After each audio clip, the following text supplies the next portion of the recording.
खाटू श्याम बाबा का प्रसिद्ध मंदिर राजस्थान के सीकर जिले में स्थित है। खाटू श्याम जी को भगवान श्री कृष्ण का अवतार माना जाता है। देश के करोड़ों लोग खाटू श्याम जी की पूजा करते हैं।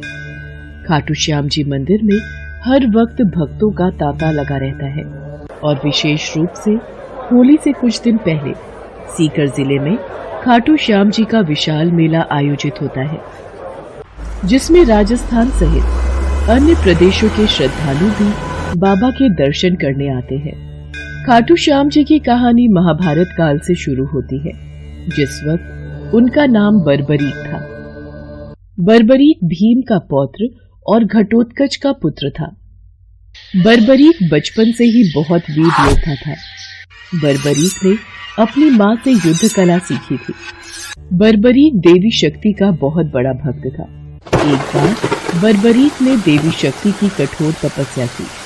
बर्बरीक की कठिन तपस्या को देखकर देवी शक्ति वहाँ प्रकट हुई। आंखें खोलो पुत्र। प्रणाम माते। तुम्हारा कल्याण हो पुत्र। मैं तुम्हारी तपस्या से अति प्रसन्न हूँ। बोलो, क्या वरदान चाहिए?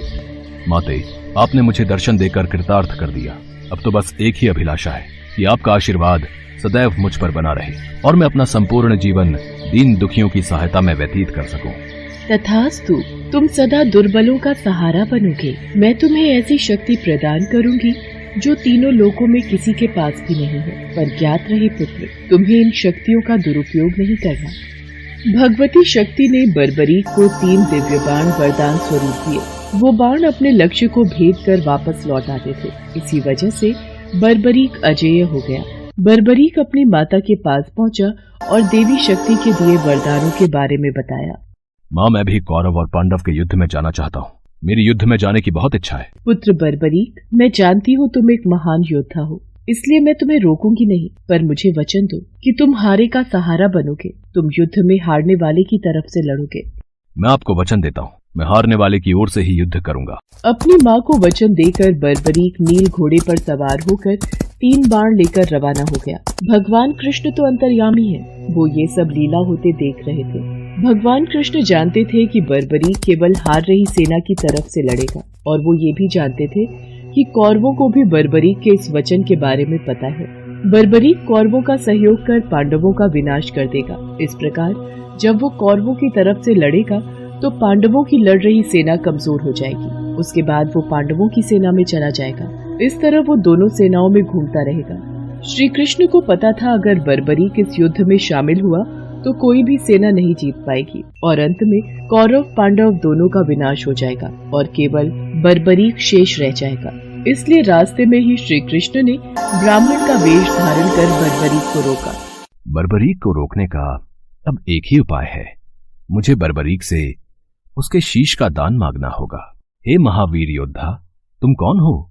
ये कुरुक्षेत्र की रणभूमि है। तुम कौरवों और पांडवों के युद्ध में क्या कर रहे हो? हे ब्राह्मण देव, मैं घटोत्कच का पुत्र बर्बरीक हूँ। मेरा प्रणाम स्वीकार कीजिए। मैं महाभारत के युद्ध में सम्मिलित होने आया हूँ। ऐसा कैसे हो सकता है? तुम मात्र 3 बाण से युद्ध में सम्मिलित होने जा रहे हो? ब्राह्मण देव, ये बाण कोई साधारण बाण नहीं है। इनमें से मात्र 1 बाण भी शत्रु सेना को परास्त करने के लिए पर्याप्त है, और ऐसा करने के बाद बाण वापस तरकश में ही लौट आएगा। अच्छा, तो फिर इस पीपल के पेड़ के सभी पत्रों को छेद कर दिखलाओ। बस इतनी सी बात ब्राह्मण देव। बर्बरीक ने ब्राह्मण रूपी श्री कृष्ण की चुनौती स्वीकार कर ली और ईश्वर को स्मरण कर पेड़ के पत्तों की ओर बाण चलाया। बाण ने क्षण भर में पेड़ के सभी पत्तों को भेद दिया और श्री कृष्ण के पैरों के इर्द गिर्द चक्कर लगाने लगा, क्योंकि एक पत्ता उन्होंने अपने पैर के नीचे छुपा लिया था। ब्राह्मण राज, अपना पैर यहाँ से हटा लीजिए, वरना ये तीर आपके पैर को भेद देगा। ये तीर बिना लक्ष्य पूरा किए वापस तरकश में नहीं लौटते। बर्बरीक के तीर अचूक हैं, लेकिन अपने निशाने के बारे में खुद बर्बरीक को भी पता नहीं रहता है। असली रणभूमि में अगर मैं सभी पांडव भाइयों को अलग अलग कहीं छिपा भी दूंगा ताकि वो बर्बरीक का शिकार होने से बच जाएं, तब भी बर्बरीक के तीरों से कोई नहीं बच पाएगा। इन अचूक तीरों से कोई नहीं बच सकता है। हे वीर योद्धा, मैं तुम्हारे साहस की सराहना करता हूँ। मैं तुमसे दान स्वरूप कुछ मांगना चाहता हूँ। ब्राह्मण महाराज, यदि मेरे वश में होगा तो मैं आपकी इच्छा स्वरूप दान की अभिलाषा जरूर पूर्ण करूंगा। मैं वचन देता हूँ, आप मुझसे दान में जो भी मांगेंगे मैं आपको मना नहीं करूंगा। मुझे तुम्हारा शीश दान चाहिए, क्या तुम ऐसा कर सकते हो? आप कौन हैं? मुझे अपना परिचय दीजिए। आप मुझे ब्राह्मण नहीं दिखाई देते, कृपया करके मुझे अपने वास्तविक रूप से अवगत कीजिए। बर्बरीक की प्रार्थना करने पर भगवान कृष्ण अपने रूप में आ जाते हैं। बर्बरीक उन्हें प्रणाम करता है। वासुदेव कृष्ण, आप स्वयं मेरे शीश दान की अभिलाषा हेतु आए हैं। बर्बरीक, युद्ध भूमि की पूजा के लिए एक वीरवर क्षत्रिय के शीश के दान की आवश्यकता होती है और तुम महावीर महायोद्धा हो, अतएव मैं तुमसे शीश दान मांगता हूँ। हे वासुदेव कृष्ण, मैं आपको शीश दान अवश्य दूंगा, पर मेरी दो इच्छाएं हैं। पहली ये कि मेरी देह को आप स्वयं अग्नि देंगे, और दूसरी इच्छा ये कि मैं अंत तक इस युद्ध को देखना चाहता हूँ। ऐसा ही होगा वीर शीशदानी बर्बरीक। कलयुग में लोग तुम्हें हारे का सहारा बोलेंगे, तुम्हें श्याम नाम से पुकारेंगे। मेरे नाम से ही तुम्हारी कलयुग में पूजा की जाएगी। कलयुग में खाटू श्याम नाम से तुम्हारी पूजा होगी। फाल्गुन माह की द्वादशी को बर्बरीक ने अपने शीश का दान दिया। बर्बरीक को ब्रह्मा जी का श्राप था कि उनकी मृत्यु पृथ्वी लोक पर भगवान कृष्ण के हाथों ही होगी, तभी वो श्राप मुक्त हो सकता है। बर्बरीक का सिर युद्ध भूमि के समीप ही एक पहाड़ी पर सुशोभित किया गया, जहां से बर्बरीक ने संपूर्ण महाभारत का युद्ध देखा। युद्ध की समाप्ति पर पांडवों में ही आपसी बहस होने लगी कि युद्ध में विजय का श्रेय किसको जाता है। इस पर श्री कृष्ण बोले, तुम सबको आपस में विवाद में पड़ने की कोई आवश्यकता नहीं है। बर्बरीक का शीश संपूर्ण युद्ध का साक्षी है, अतएव उससे बेहतर निर्णायक भला कौन हो सकता है।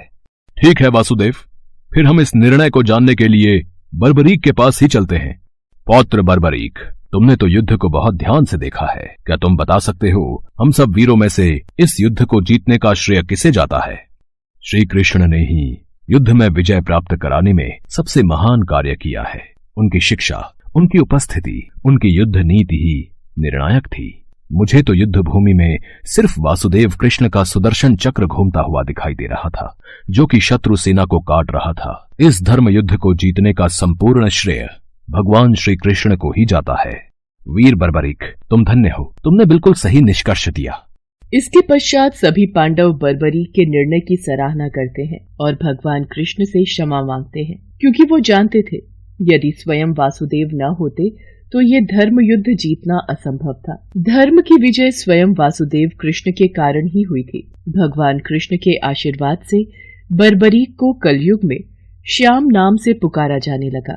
आज भी खाटू श्याम जी महाराज के अनेकों भक्त रोजाना उनके दर्शन करने जाते हैं और उनसे मन वांछित फल की प्राप्ति करते हैं। वीडियो पसंद आया तो वीडियो को लाइक करें, चैनल को सब्सक्राइब और साथ ही बेल आइकॉन को दबाएं।